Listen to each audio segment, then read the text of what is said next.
Good evening, everyone. Thank you so much for joining us here this evening, and we are very excited to welcome Rebecca Edwards. Rebecca is a naturopath, a speaker, a writer, and educator specializing in the systemic health effects of the gut microbiome and strain-specific probiotics. Initially practicing as a naturopath based in London, Rebecca has over 20 years of experience educating undergraduate students and health practitioners all around the world on all aspects of complementary and integrative health, including lecturing positions at colleges in Australia, the US, and the UK. So, Rebecca, I will let you, you have such a robust bio. I'll let you give us some last tidbits on your bio that we'd love to hear. And we look so forward to your presentation. Oh, thank you so much, Elizabeth. And again, thank you everyone who's joining us live. And hello in the future to everyone who is watching this on recording. It is such a privilege to be with you. And I'd also really like to acknowledge my colleague Eva, who's with us this evening as well. Eva is one of our practitioner education consultants in Canada. So she is very much the face of Biome Australia. Biome Australia is the parent company behind the Activated Probiotics brand. So we've been around in Australia for, coming up for about 7 years as a range of strain-specific precision probiotics. We've been very well received here in Australia, and so we have been turning our attention to who else out there in the world could benefit from strain-specific probiotics. And of course, the answer is everyone. And that is what led us to the incredible opportunity of delivering our probiotics to Canada. Eva has been with us right from the beginning. So she's based in Toronto, and she looks after our healthcare professionals using our products in a lot of the eastern part of Canada. At the end of our session today, I'm going to put a slide on the screen with contact details for Eva and for our other two Canadian colleagues, Sarah, who's in BC, and Linda, who's in Quebec. And between the three of them, they will have you all covered wherever you are in your beautiful, beautiful country. So Elizabeth asked me to give a little bit more of a bio. I'm the Director of Education at Activated Probiotics, and essentially what that means is that I get to do my favorite thing ever, which is speak to passionate healthcare professionals about the life-changing impacts of the gut microbiome and how strain-specific probiotics can see significant change for the people we look after as healthcare practitioners.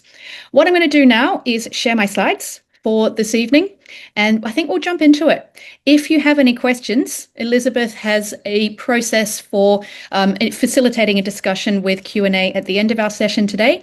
I love questions, so please feel free to ask anything you would like to ask, and I very much hope to meet you all and connect with you at some point. So let me get my slides up, and then we'll get going.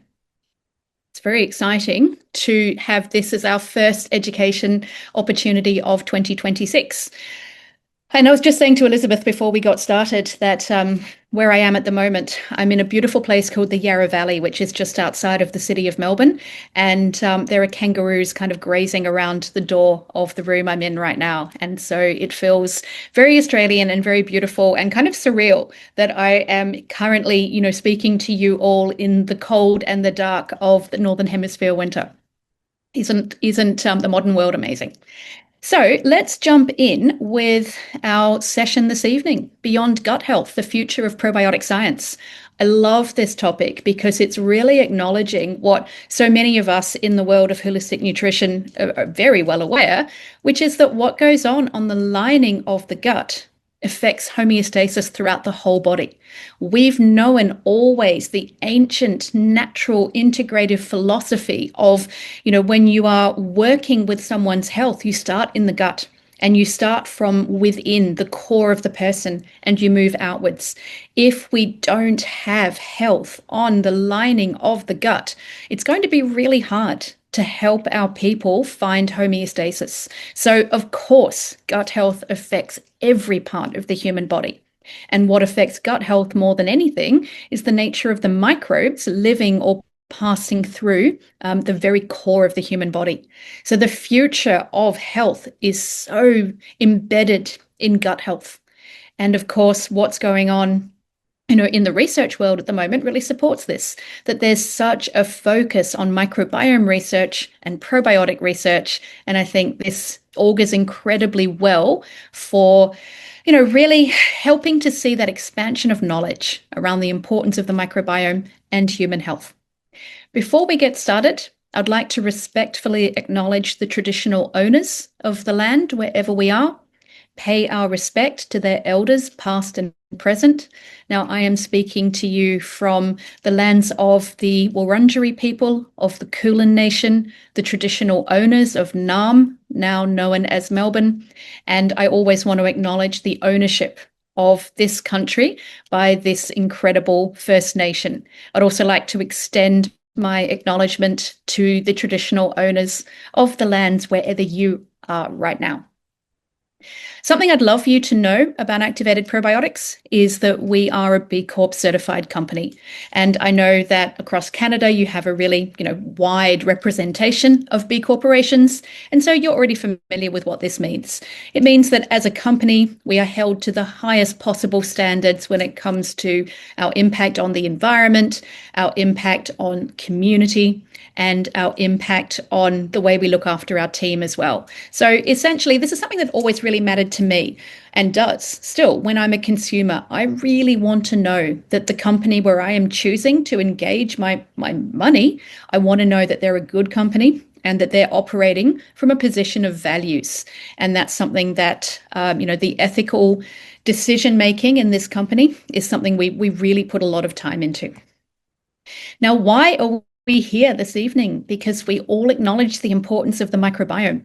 We acknowledge that if we think of all of the different parts of the human body as being like musical instruments in an orchestra playing together, the microbiome is like the conductor holding them all together, making sure everyone's playing in time, making sure that there is harmony throughout the human body. And the microbiome is really interesting because often when we use that word, the microbiome, we associate it immediately with gut health. But the fact is, we have microbes all over the human body. We have microbes in every nook and cranny. We have microbes in every fluid. What we don't have is knowledge that there is a single part of the human body which is not colonized with microbes. There is no part of the human which has been proven to be sterile. We have microbes everywhere. And this is important to acknowledge because it wasn't that long ago that we used to believe that, for example, babies were born sterile and that they didn't come into contact with the microbial world until they descended the birth canal. But we now know that's not true. We know there is a fetal microbiome. We know there's a placental microbiome. We know there's an amniotic fluid microbiome. And we know that the status of the maternal microbiome is interacting with and influencing the development of the fetal immune system. So we really need to be thinking about the human body as a collection of microbes imposed on top of a physical structure. One of my very clever colleagues said to me once, she's got a master's in public health, and she said, if an alien species descended on planet Earth from outer space and kind of hovered above our human population, trying to get a read on what sort of creatures we are, they would read us as a kind of a symbiotic being, as clouds of microbes hovering around meat skeletons, which I think is really, really interesting. Essentially, our microbial systems are interacting with the external environment as well as influencing every homeostatic process within the human body. And as I mentioned earlier, this is something which is having its time in the spotlight at the moment. We're seeing an extraordinary amount of scientific research underway when it comes to understanding how the microbiome impacts human health. Just this morning, in fact, every morning I start the day by listening to the BBC World News. And this morning there was a session, a beautiful little episode on a BBC journalist's investigation into the connection between the contents of the gut microbiome and longevity. And I just thought how interesting. Millions of people around the world will be listening to this segment. And this is something the BBC has really chosen to spotlight and highlight and resource. This messaging is only going to become stronger the more we understand the impact our microbiome has on human health. And again, when we use that word microbiome, we really need to understand that it's not just about the gut. And something I want to highlight in our slides this evening is we'll talk a bit about the relationship between the gastrointestinal microbiome and, say, the immune system. But we also want to spotlight two other really important collections of microbes in the human body, the oral microbiome and the vaginal microbiome as well. So we have, wherever we have humans, we have microbes. Now, again, this session is very much not a product session. It is a probiotic knowledge session. But just so you're aware of who Eva and I are and the company we represent, Activated Probiotics is a professional range of strain-specific precision probiotics, where we're all about the evidence-based understanding of the activity and mechanisms of specific strains and combinations and how they impact measurable outcomes in the human body. So we have Biome Daily, which is our everyday flagship kind of all-round probiotic, if you like. Biome Relief, which in Australia is known as Biome IBS, but we have to change the name of some of the products to be compliant with Health Canada regulations. Biome Advanced, which was developed to give alongside antibiotics and also as an overall immune regulatory product. Biome Baby, our infant probiotic. Biome Daily Kids, our pediatric probiotic. Biome Inspire is known in Australia as Biome Breathe. This is a probiotic that's been clinically trialed in asthma. Biome Elevate, known in Australia as Biome Lift, our mental health probiotic. Biome Comfort, known in Australia as Biome Lax for chronic constipation. Biome Her, our vaginal microbiome product. Biome Soothe, known in Australia as Biome Eczema. Biome Clear, known in Australia as Biome Acne. And Biome Dental. The things that we care about at Activated Probiotics, I've already mentioned a lot of this. We're all about this kind of beautiful combination of published high-quality scientific evidence and supporting our people who are relying on us to see benefits in specific health conditions. So we're all about matching up the research behind specific strains with the desired health benefit we need to see in the people we are helping. And I'll take you through a little bit more of what we mean when we talk about strain specificity in a moment. I just want to highlight the fact that all of our products are dairy-free, they are all gluten-free, they do not need to be refrigerated, and they all come well packaged to enhance and maintain their viability.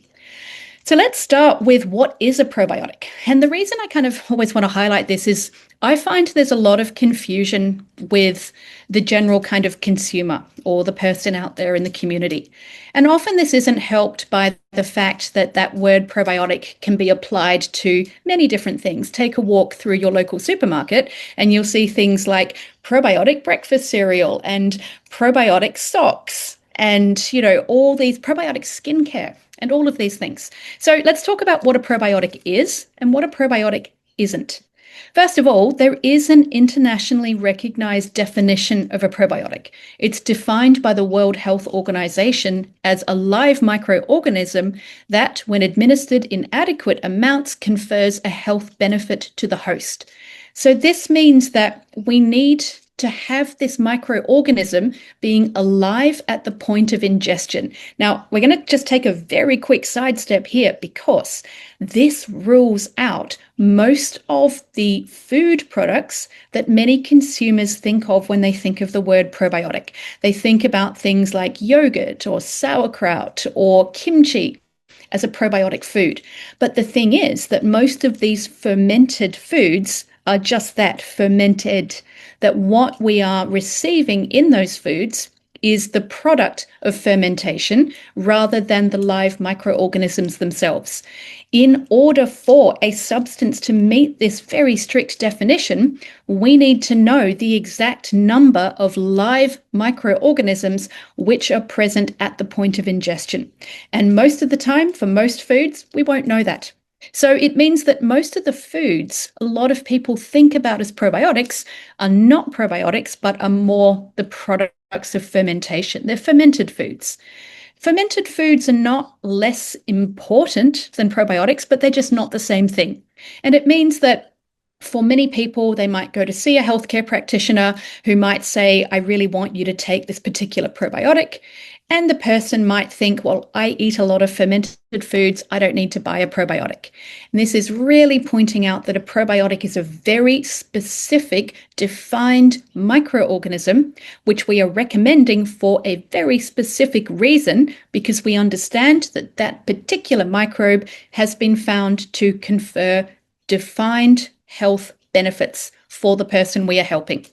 It also means we need to know the dose or the number of microbes in a particular product. And we need to know that there is high quality research supporting that particular microbe for that health outcome.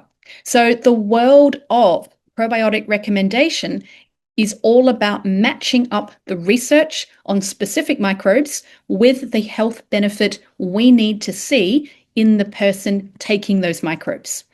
What are probiotics doing? How are they conferring these benefits? We know that there are a large number of mechanisms which probiotics are performing, and these are just some of them here. We know that some of the benefits we might see when we recommend probiotics, we might be looking for immunomodulation. We might be using probiotics to have an anti-inflammatory effect. We might be really wanting to enhance the function of the epithelial barrier in the gut. We may be wanting to use specific microbes to have antipathogenic effects. And the mechanisms that microbes use to perform these benefits or to confer these benefits can vary widely. This is why it's so important that, again, we use our knowledge of specific strains to match up the benefits they have been shown to confer with what we need to see in the person in front of us. There are a number of mechanisms which probiotics are performing. And the mechanisms they perform will vary depending on many different things. Something that's really important to remember, and that I think a lot of people have a little bit confused in their mind. I've heard a lot of people say things like, I take probiotics to rebuild my microbiome or to put good bacteria back into my body. But that's not what probiotics are doing. Probiotics are transient. They are not becoming part of our microbiome. When we take a probiotic supplement, we acknowledge that it is not forming colonies inside us. It is not going to become part of our microbiome and get along with everyone who's already living inside us. It is passing through the body. When you take a probiotic, think about it as being almost literally on a roller coaster ride through your digestive tract, passing through all of those loops and then exiting out the other end. The probiotic you take today, it's going to be in your toilet tomorrow or the day after. But what it's doing while it's passing through is releasing metabolites or other bioactives, is interacting with your body's own immune cells, epithelial cells, your own microbes, and is potentially changing the environment and what else can live in that environment as it is passing through. Again, this is the importance of strain specificity. When a probiotic is identified and is registered for use in human health, it needs to have its genome mapped. So we know the exact DNA, all of the genes that are making up that specific strain. And we know that different strains will have different physical structures. They'll have different surface molecules on their cell membranes. And these different molecules, they might be different proteins, they might be different things like pili or flagella, that they will create a specific three-dimensional structure which interacts with pattern recognition receptors on the surface of our body's own cells to deliver particular messages. This is why we find some strains of probiotics will have an immunomodulatory impact. They might be able to direct our immune cells to release more of particular cytokines, for example. Or we know that some probiotics have the ability to temporarily adhere to the epithelial lining. And this means that they're going to have a role to play in reducing the opportunity for pathogens or pathobionts to overgrow. So again, this highlights the importance of matching up particular strains with the outcome we are desiring to see. What do we mean by specific strains? Let's break it down. Got an example here, Lactobacillus plantarum LP01. Now, there are 3 parts to every probiotic name. There is the genus, the species, and the strain. And one way that I found really helpful in explaining to people who may not have a biochemical background is to say, think about probiotic nomenclature as being something akin to your local elementary school. If you imagine that the local school in your neighborhood, or perhaps the one that you went to as a little one or that your own kids go to, imagine that as being equivalent to the genus when it comes to naming bacteria. And imagine that all of the local children in your area go into this particular school. And there's another school across town, and the kids local to that area, they go to that school. Now, these are both elementary schools full of school children, but one is called the School of Lactobacillus, and another is called the School of Bifidobacterium. And these are just different schools containing children. They're different families of bacteria, if you like, or different genera of bacteria. Most probiotic supplements for use in human health will contain either Lactobacillus or Bifidobacterium. Now, if we imagine that we're walking into the Lactobacillus school, we see we've got lots of classrooms, and these classrooms can be thought of as equivalent to the species level. So we've got a plantarum classroom, we have an acidophilus classroom, we have a crispatus classroom, a rhamnosus classroom, we have a paracassii classroom, and these are all classes within the school of Lactobacillus. Now, if we walk into the plantarum class, we have a room of 30 to 40 students in the plantarum class, and they're in a class together. So they're similar. They get along really well. They're learning similar things. They have similar skills and knowledge, but they are still individual students. So imagine that every student in that class is like an individual strain of probiotic. We have Plantarum LP01, we have Plantarum 299V, we have Plantarum 6595, we have Plantarum KABP12. These are all individual strains of the Plantarum species within the genus of Lactobacillus. Now, I can tell you that within the entire Activated Probiotics range, we actually use 8 different strains of Plantarum. We would not need to do this if every strain of Plantarum did the same thing, but they don't. So we need to know which Plantarum are we thinking about for the person sitting in front of us. Do we need to enhance their iron absorption, in which case we want Plantarum 299V? Do we need to reduce their risk of contracting gastroenteritis while traveling, in which case we want Plantarum 6595? Do we need to address symptoms of bowel irregularity, in which case we may want Plantarum LP01? So we need to know which strain we need, because there can be as much genetic variation between 2 strains of the same species as between a human and a lemur. And while lemurs are super cute with their big eyes and their curly tails, we don't want a lemur doing our brain surgery or driving our bus home at the end of the day. We need a human to do a human job. So we need Plantarum LP01 to do Plantarum LP01's job. We need Plantarum 299V to do Plantarum 299V's job. This sounds like we are asking you to learn a whole new language, but it's not that complex. And this is where the world of research comes into play. That when we're choosing the right probiotic strain for the outcome we want to see, we can ask ourselves questions to make sure we're on the right track. We want to know, okay, we want to define what is the outcome we want to see for the person we are helping.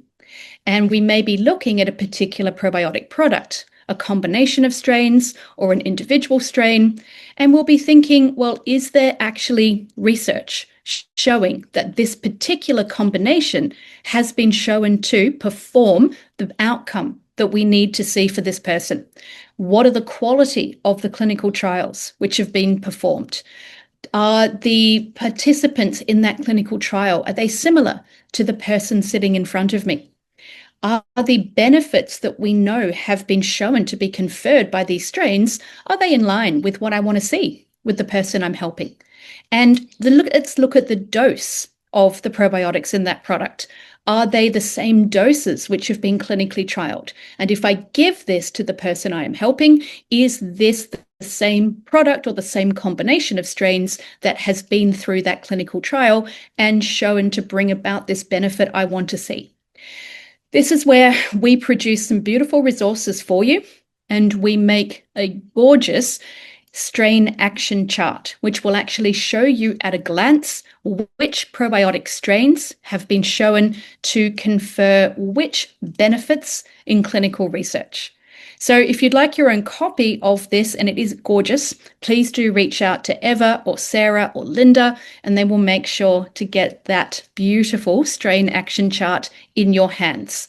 On the strain action chart, we also have a range of actions which are performed by probiotic strains. And this I find is really useful for people who may be wanting to help, clients who have a lot going on. And I'm sure this is familiar to a lot of us on this call, where, a person comes to us for our help and they don't just have a textbook representation of a particular issue they want to talk through. They've got a lot of things happening. There's a lot of body systems involved. So then we want to think a little bit on a higher scale. It's not just about, say, reducing someone's constipation or reducing the severity of someone's atopic dermatitis. We might be thinking about much more, kind of meta in a way. We might be thinking about gut-brain axis support. We might be thinking about cholesterol assimilation, oxalate degradation, normalization of peristalsis. And so then we want to know which strains are able and have been shown to perform these actions. So the world of strain-specific probiotics is very easy to walk within when we know how to decode the research, and we can see at a glance which strain or combination of strains is going to help us achieve the health outcome we want to see with this person we are helping. I've just put together some examples of mechanisms which are performed by some of my favorite strains, because yes, I will fully own up to being that geeky that I do rank my favorite probiotic strains. And Plantarum 6595, DSM 6595 is one of my favorites. This is a really interesting strain because it's one of the few that actually does have the ability to temporarily adhere to the epithelium. And this means that it's going to offer us benefits when it comes to reducing the likelihood of gastrointestinal infections. Because when we have strains which are taking up space on that epithelial lining, that means there's less available real estate for pathogens to adhere or for pathobionts to overproliferate. So this tells us straight away this strain is going to be really relevant for our people who may be more at risk of gastrointestinal infections. That may be people traveling to areas where things like Shigella or Klebsiella are endemic. It may be people on antibiotics. It may be people who have a long history of gastroenteritis. We've got, I'm sure that all of us can think of lots of people in our mind where this could be a mechanism we could really see benefits.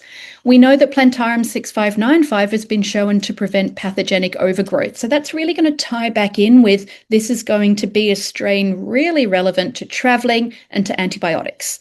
It's been shown to reduce gut permeability and reduce bacterial translocation. In other words, this is a gut healing strain. And what I love about probiotics is that they're so accessible for most people and they're so easy. For so many people we are helping, it is so easy for them to take one tiny capsule of probiotics a day rather than, changing their entire diet suddenly like that, or mixing up all kinds of expensive powders, which may take them time to be able to build into their budget, or maybe more difficult to face at the end of a long day. So we can really think about some of these strains of probiotics as being our gut healing interventions as well. 6595 has been shown to improve intestinal cell health, improve the composition of the gut microbiome. Now that's important because we talked earlier about how probiotics we use as supplements don't become part of our own microbiome. Does this mean they're not changing the microbiome? No, it doesn't. Think about taking probiotics as being like having builders come into your home where they come into your house and they fix things up. They might, plaster over cracks. They might fix piping that's broken. They might make things work properly again. But then they leave. And they have left your house in a better state than it was when they first turned up. Now, because your house is now looking and feeling so fantastic, you now want to invite your friends and family to come into your home. So using specific probiotics can have a benefit by improving the health of the epithelial environment to host a healthier composition of your own microbiota. So this is something we can think about when we are looking at improving the composition of the microbiome. And then 6595 is also an immunomodulatory strain. And I've got a little bit more coming up on immunomodulation in a moment. Another favorite strain, Lactobacillus rhamnosus GG. This has similar mechanisms to 6595. It also adheres to the epithelium. It also helps to reduce pathogenic overgrowth. We've got some really strong evidence that this is a strain which helps to prevent antibiotic-associated diarrhea and gastroenteritis. It's also been shown to have, again, some of those gut health benefits by helping to both prevent and heal cell damage in the lining of the gut, reducing intestinal permeability, again, showing that it's a gut healing strain. And one of my favorite mechanisms, who knew that talking about mucus could be so exciting? It helps to promote the repair of intestinal mucosa and actually interact with goblet cells to enhance the secretion of mucin proteins, thickening that protective layer of mucus and reducing the likelihood of physical injury to the lining of the gut. So Rhamnosus GG, it's got a whole lot going on, and it is one of the most researched strains of probiotics in the history of microbiology. This is a real building block of many particular formulations because it has so many actions at play. It's also a very important immunomodulant, and it's been shown to improve the function of the immune system in many, many, many different human studies.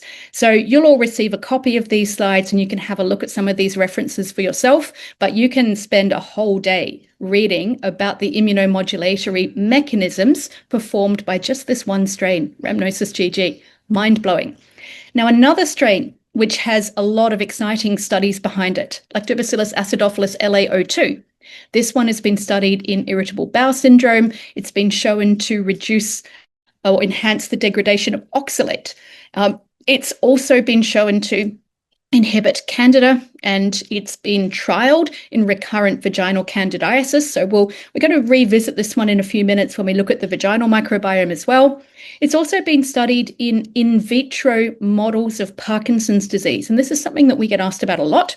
So there's some really exciting research coming up in Parkinson's as well. And this is really just to kind of show you the incredible scope of probiotics and some of the exciting benefits we're going to see in the future too.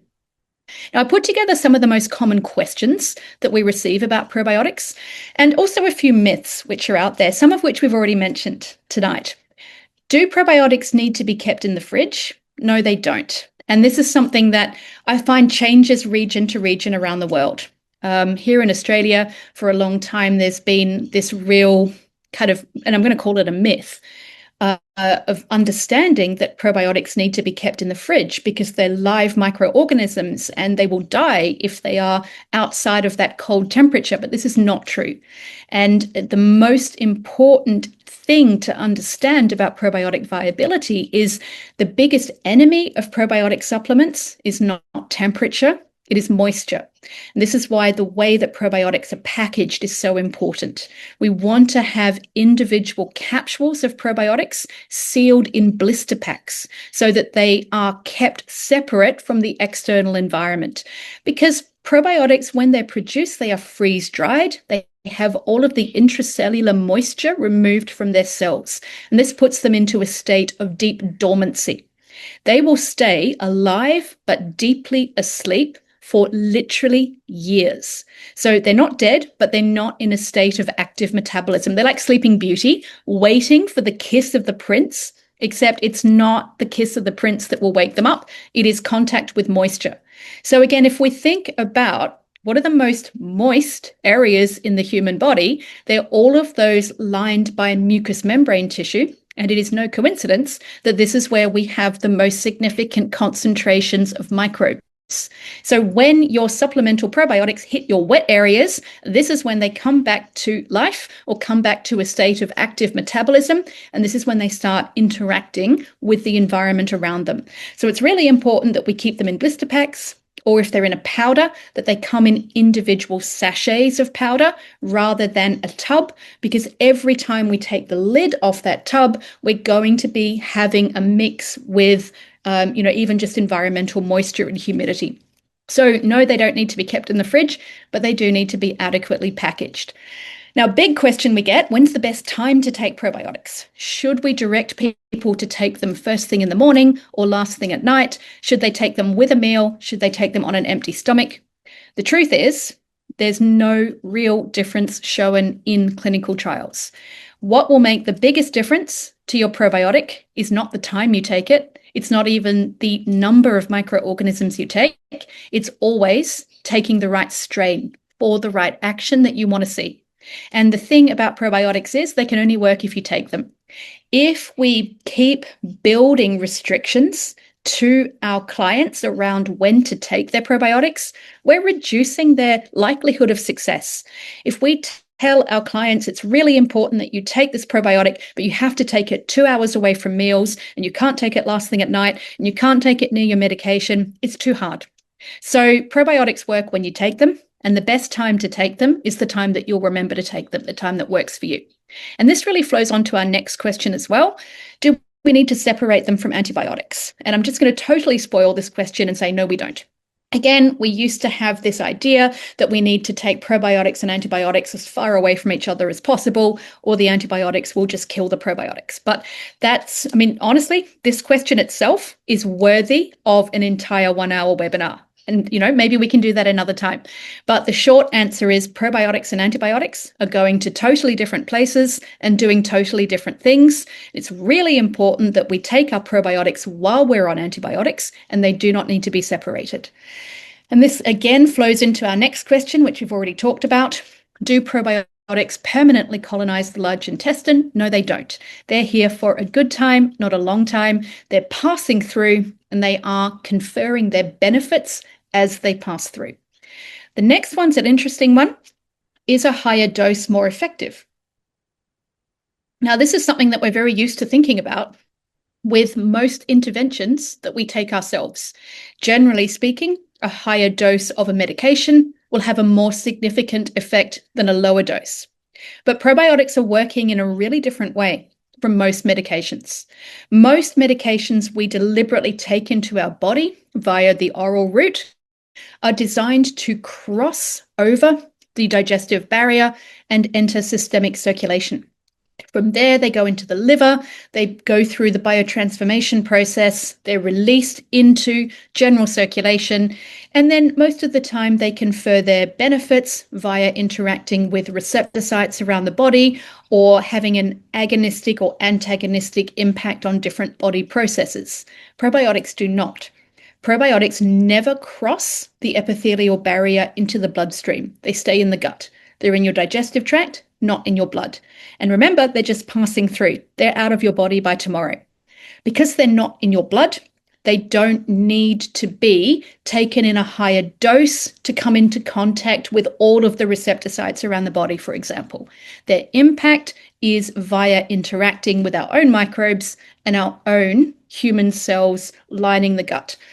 So a higher dose is not necessarily more impactful. And what's interesting is that we see in human studies, we see the same outcome given often at vastly different doses. I'm just going to sound like a broken record here, but the most important thing to get right with probiotics is not the dose, it's always the strain. We strain first, strain above everything. And this fits into our last question here as well. Is a greater number of strains in one product more beneficial? Not necessarily. So I used to, be an academic at some of our naturopathic colleges here.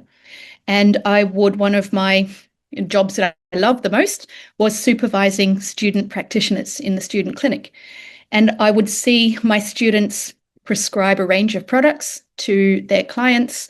And if they were choosing a probiotic, because students are always pressed for time in student clinic, they would kind of just go into the student dispensary, grab the probiotic with the longest list of ingredients, because the logic was there'll be something in there which will help my client. So it's really pointing out that that way of thinking is not how probiotics work. That again, everything comes back to the specific strain. And that when you are recommending a product with a greater number of strains in it, that's really increasing the burden of evidence required on that formulation. We really want to know that the combination of strains we're recommending have been trialed together, and that that particular formulation has been shown to have the benefit that we really want to see in the person we're helping. So let's now have a look at some of the most interesting areas where probiotics can be of benefit. And I just want to acknowledge straight away, this is the tip of the iceberg. I can talk, about this for 8 hours straight, and I have done on many occasions. So we're just going to dip our toes in the world of how probiotics can help with immune health. And then we're going to have a whirlwind tour of the oral microbiome and the vaginal microbiome. Now, none of this will be news to anyone on this call, I don't believe, that there is an intricate relationship between the gut lining and immune modulation, and that we really can't address people's concerns about immune health without thinking about gut health.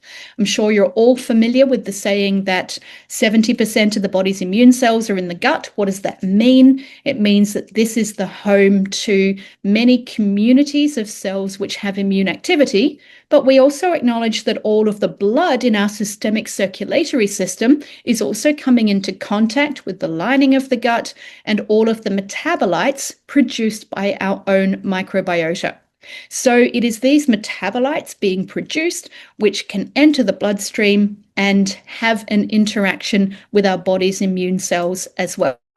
Now, I'm not sure about how things are working in Canada, but certainly here in Australia, we absolutely do see an acknowledgement by many people in the community that taking a probiotic over winter can be one of the ways they can reduce their likelihood of experiencing winter respiratory viruses, as well as things like vomiting bugs and, the winter gastrointestinal infections.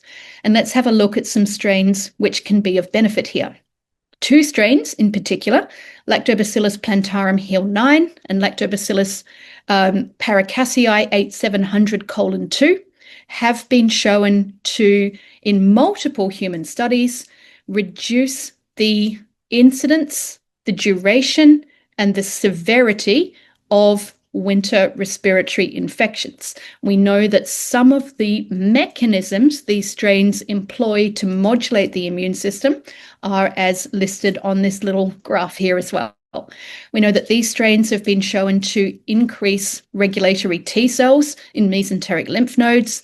They've been shown to suppress the progression and reverse the histological signs of autoimmune encephalomyelitis, which is really interesting, and that they can have an observed anti-inflammatory impact on particular cytokines in the human body. If we look at some clinical trials they've been through, this is a randomized double-blind placebo-controlled clinical trial done in healthy adults over a Northern Hemisphere winter, when these healthy people were given either probiotic or placebo to take every day for 3 months. Now, the probiotic group at the end of the 3 months of winter experienced significantly fewer colds or winter infections over that winter, and they also had a shorter duration and a reduced severity. Now, the same mechanism was employed in another similar double-blind randomized placebo-controlled clinical trial, but this time it was done in patients who had a particular vulnerability to these winter respiratory infections, and they also had a significant reduction in the number, the duration, and the severity.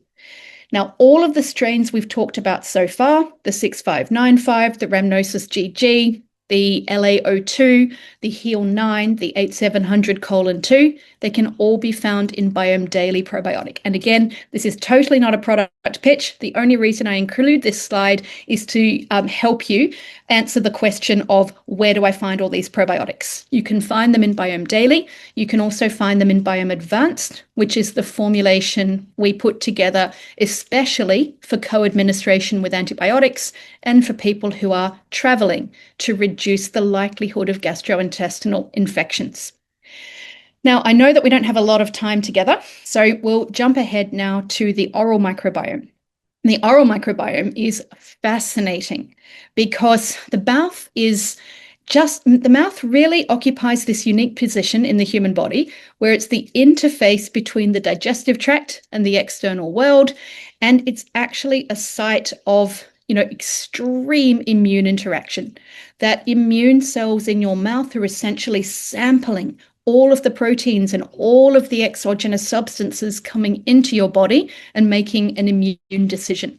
The oral microbiome is the second most significant microbiome in the human body after the gastrointestinal microbiome.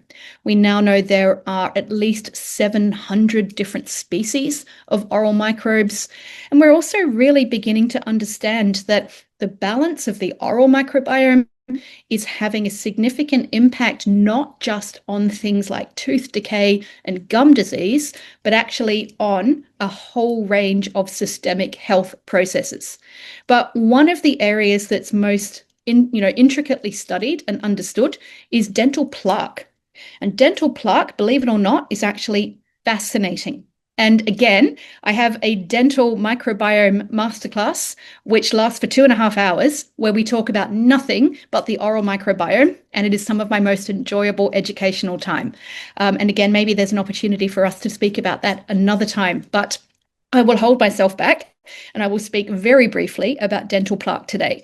Dental plaque, that kind of furry, sticky substance that builds up on your teeth overnight, or if you aren't particularly on top of your dental hygiene, is a fascinating microbe-rich biofilm, which the microbes themselves produce on the surface of our teeth. What's interesting about our teeth is that they are the only non-shedding surface in the human body. Think about that. This is the only part of your body, the only surface which is not continually renewing itself.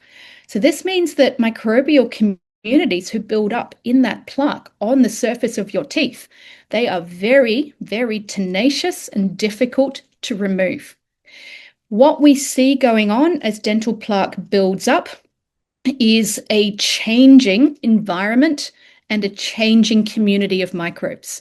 And we really need to be, assisting our patients, especially, or our customers, our clients, people we're helping, especially if we are having conversations with them about immune health, about inflammation, about planning pregnancies. We need to be assisting them with being on top of dental hygiene, because it can be entirely possible that if we have people walking around with gum inflammation and heavy plaque buildup on their teeth, that they're really creating a background of inflammation, which the immune system is constantly having to deal with. So initially, as dental plaque begins to form, it contains mainly health-associated species, which help to maintain healthy oral pH and have a positive impact on the oral immune system. But as that plaque becomes thicker and stickier, we see a gradual switch to more inflammation-associated microbes building up in that plaque. And that's where we then see in the mouth, we see the initiation and development of things like periodontal disease, likelihood of cavities, disturbed oral pH, halitosis more likely to occur, but we see a lot more going on as well. And we see now a fascinating relationship between periodontitis, gum inflammation, and a range of systemic health effects. We now know there is a strong relationship between gum disease and Alzheimer's, one of the strongest. We know that there is a strong relationship between periodontal disease and rheumatoid arthritis in particular. And oh my goodness, if we get the chance to talk about that together, it is absolutely fascinating. Really kind of a difficult thing to talk about is the relationship between oral inflammation or gum disease and adverse pregnancy outcomes. And that can be very confronting, but it's one of the reasons we love to do preconception care and work with women who are planning pregnancies, and working on the oral health can be part of that. Did you know, for example, that the placental microbiome, and remember that the placenta is an entire organ which only forms during pregnancy. The pregnant body actually builds a brand new organ. Mind-blowing. The placental microbiome is more similar to a pregnant woman's oral microbiome than to her gastrointestinal microbiome. So oral health matters to pregnancy outcomes. And that, I think, is just, if you take nothing else away from our session today, that's one really interesting piece of information. Now, some research on oral probiotics.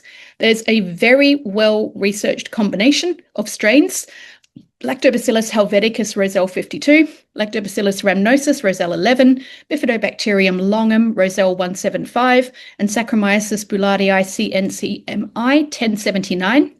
This combination has been through 11 human studies and an immense amount of mechanistic research. And I've just chosen some highlighted studies to point out to you today. This is a clinical trial showing that this combination of microbes is able to reduce dental plaque. This is another study, and you can read these when you get the slides, showing that this combination reduces gum inflammation. And this is a really comprehensive study looking at the impact of this combination on stage 2 periodontitis. This combination is found as Biome Dental Probiotic in Canada, and it comes in individual sachets of delicious flavored melt in your mouth powder. And again, Eva, Sarah, and Linda can tell you a lot more about that. This is not a product pitch, it is just purely for information. And then we'll finish off this evening with the most amazing organ in the human body, the vagina. The vagina is not just a reproductive organ, it is a significant immune defense organ. And so it is absolutely understandable that the vaginal microbiome has a huge role to play in homeostasis. Healthy vaginal microbiome is really interesting because when we talk about a healthy gastrointestinal microbiome, we talk about the thing that we're most interested in seeing is diversity.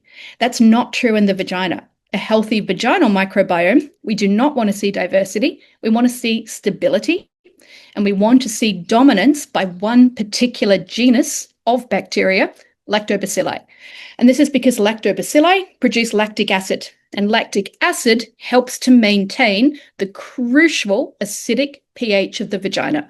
If the vagina deviates from that acidic pH, this is when we are more likely to see a vulvovaginal infection, such as candidiasis or bacterial vaginosis.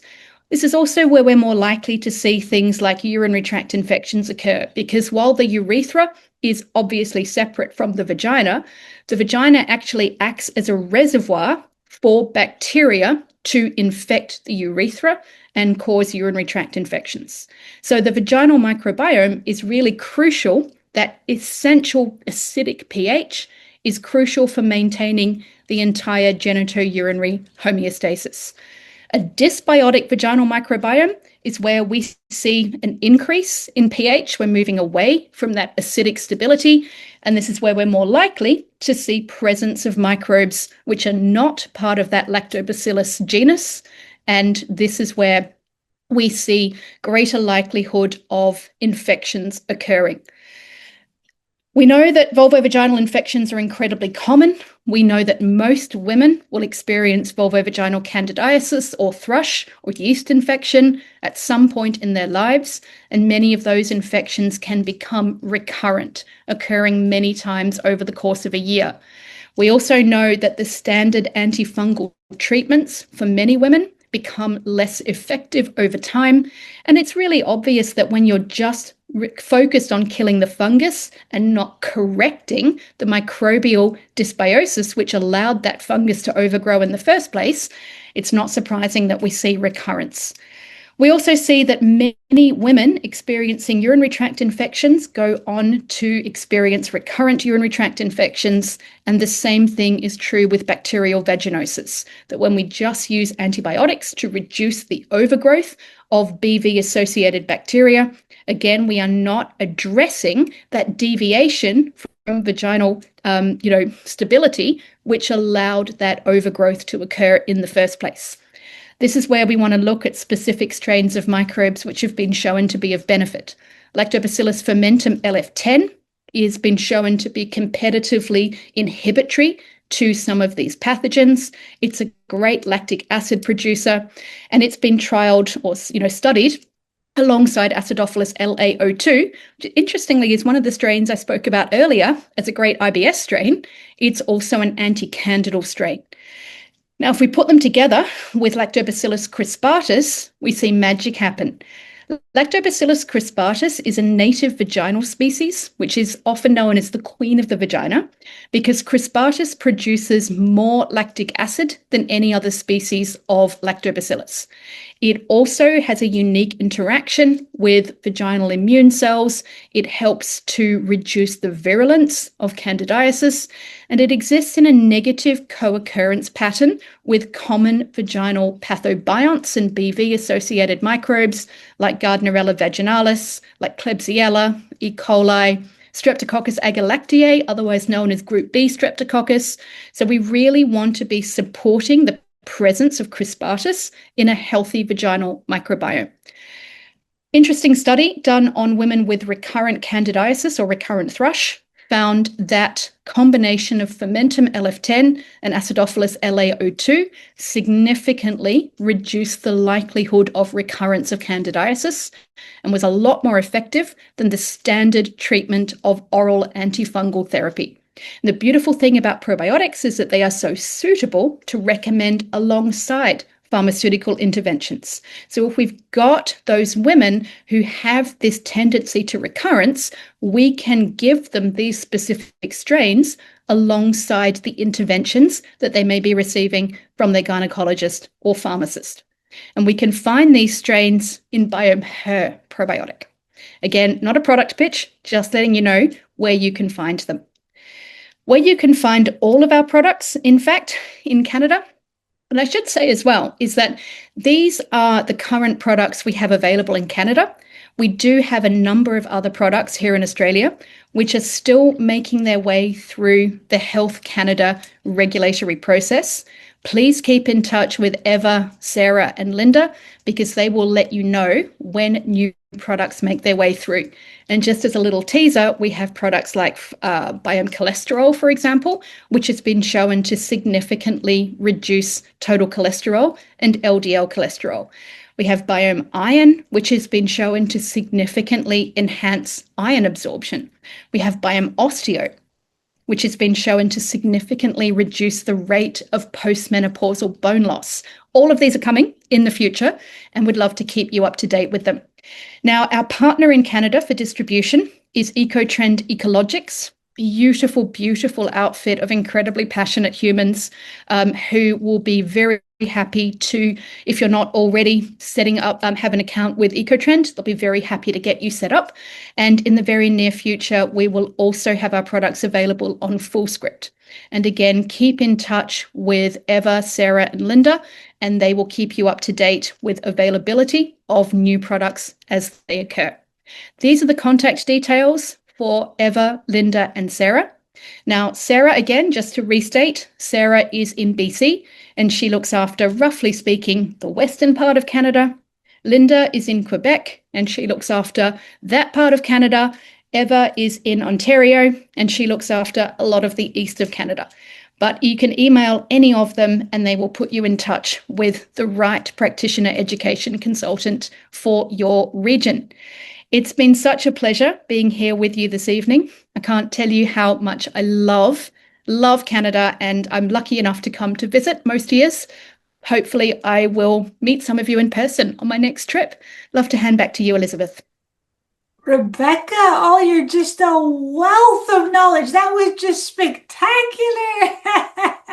We're going to give you a big round of applause, sweetheart. And when you said that you can speak about this for 8 or 10 hours. I Yeah. mean, I could Yeah. totally just, that's what I felt from you. There's just so much here and so many different areas that you can focus on. And that was brilliant. Thank you for those three focused areas. They were so well done and so detailed. That was spectacular.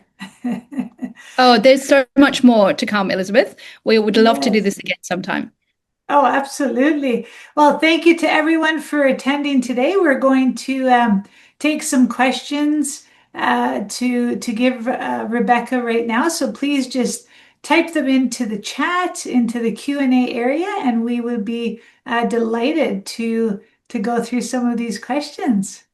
So Rebecca, Shiasta is asking, probiotics, are Mhm. they capable to deal with all body issues? Ah, well, that's a very big question. I think how I would break that question down would be to start with what is the health concern you are wanting to address? What has been the deviation from homeostasis that has allowed that health concern to come to existence? And then look at the research.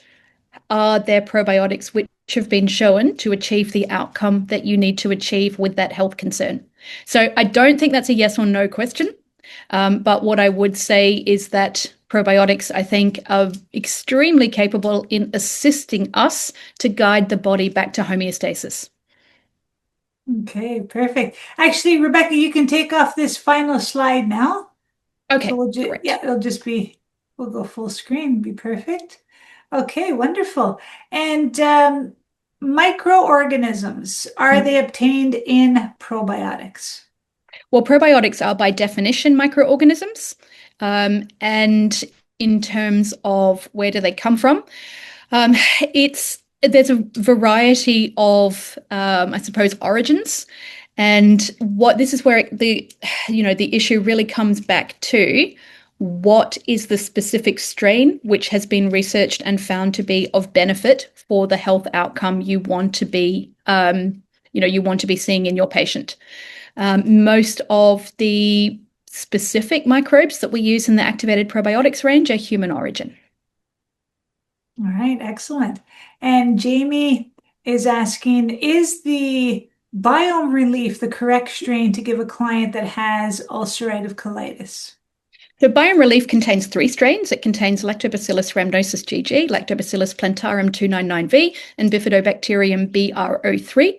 And those strains are some of those which have been researched in IBD. Ulcerative colitis is one of the conditions that some of those strains have been researched in and found to be of benefit in a number of ways. Generally speaking, Biome Relief is what I would use for ulcerative colitis, but the full answer would depend on the totality of the case. But that's a really good place to start. Okay, very well. You mentioned mannose in the mediated binding mechanism. Mhm. Could you just go a little bit into the Yeah, mannose sure. element and why that's in So there? Lactobacillus plantarum 6595 is one of the few strains which has the ability to temporarily adhere to the lining of the epithelium. And it's the mechanism it performs in order to do that is a mannose-mediated binding mechanism. So it does, kind of, I suppose, adhere to the glycoprotein content of the cell membrane, the epithelial cell membrane. Other Hmm. mechanisms may differ. For example, Lactobacillus rhamnosus GG, that's another strain which can also adhere to the lining of the digestive tract, but it is not a mannose mediating binding mechanism there. It is the fact that rhamnosus GG produces pili, which enable it to cling onto the epithelium physically. So I suppose the difference there is that the 6595 uses more of a biochemical binding mechanism rather than a physical binding mechanism. But in terms of the mannose itself, you don't need to take supplemental mannose in order for that mechanism to be performed. It is something that that particular bacterial strain itself produces. Hmm. Fascinating. Absolutely fascinating. The HPV probiotics. Could you So be there's a little specific? bit of research showing that a vaginal microbiome which is higher, has a higher percentage of Lactobacillus crispatus, you're less likely to detect various strains of human papillomavirus. From that, we can deduce that a Lactobacillus crispatus containing probiotic is likely to reduce the likelihood of HPV being present. I would not want to make any claims that a particular probiotic would cure HPV or anything like that, but we can just make associations between what we know about the presence of microbes in the vaginal microbiome and likelihood of HPV. But a Lactobacillus crispatus containing probiotic like Biome Her would be something I would look at as part of a protocol to address that. Okay. Is the microbiome her product good for elderly women with recurrent UTIs and also vaginal dryness? So kind of a Yep. combo of the Yeah, good two. question. So when we're seeing a postmenopausal vaginal microbiome, we are less likely to see stability because we need estrogen in order to create the glycogen that lactobacilli feed on the vaginal epithelium. So postmenopausal women, what they will benefit from vaginal probiotics like Biome Her, but you may need to have ongoing supplementation in order to see some of those benefits, rather than in women who are of menstruating age. You can often use probiotics for a shorter protocol and see ongoing benefits. So it's hard to kind of give yes or no answers to these, but yeah, absolutely, things like Biome Her can be of benefit in those conditions postmenopausally, but you may be looking at longer protocols. Longer protocols. Okay, so like anywhere from 3 to 6 months. Look, it may even need to be Even. ongoing, depending on the reason that patient or that woman is experiencing UTIs. When you mention human strain, just explain what you Yep. mean there. Lisa is So that means asking. that these are bacteria which have originally been isolated from humans. They have not come from things like soil, for example. And I know that can be a question that people have is what about things like soil probiotics or spore probiotics? And I think that's really almost a different category of microbiology. So that these are all, these are largely strains of probiotic which are native to humans. So a great example, Lactobacillus crispatus. This is a species of lactobacillus which is native to the vaginal microbiome, and this is why it's likely to be so significantly beneficial. And Anne is asking, are there general probiotic strains that are safe and supportive during pregnancy? Yeah, the entire activated probiotics range is considered suitable during pregnancy. So there's nothing that would be contraindicated. We do have a perinatal probiotic in Australia, which is for the preconception period for pregnancy and postpartum, and it will be making its way to Canada at some point. Okay, very good. And do you know when Full Script will be carrying Pretty soon. your, Yeah, yeah, pretty soon. Things are moving as we speak. But excellent, for the excellent. time being, EcoTrend have all of our products. Okay, perfect. Hi, Kylie. Yeah, Kylie is asking, is there a practitioner price Yep. and a sales price for Yep. clients? EcoTrend can help you with price lists, or feel free to direct your inquiry to Eva, Sarah, or Linda. And what are the best places for someone to learn more specifically about microbes and their roles in supporting the microbiome? My beautiful colleagues. So Eva, Sarah, and Linda all offer practitioner education sessions. They are delighted to meet up with you and your colleagues over Zoom or in person if you're nearby, and they run the most incredibly informative sessions. You can also look at the Activated Probiotics website, and if you use Facebook, come and join us in the Activated Probiotics Practitioner Network on Facebook. Also follow us on social media. We put up all kinds of little fun facts and little videos and things like that. We've got a lot of educational material.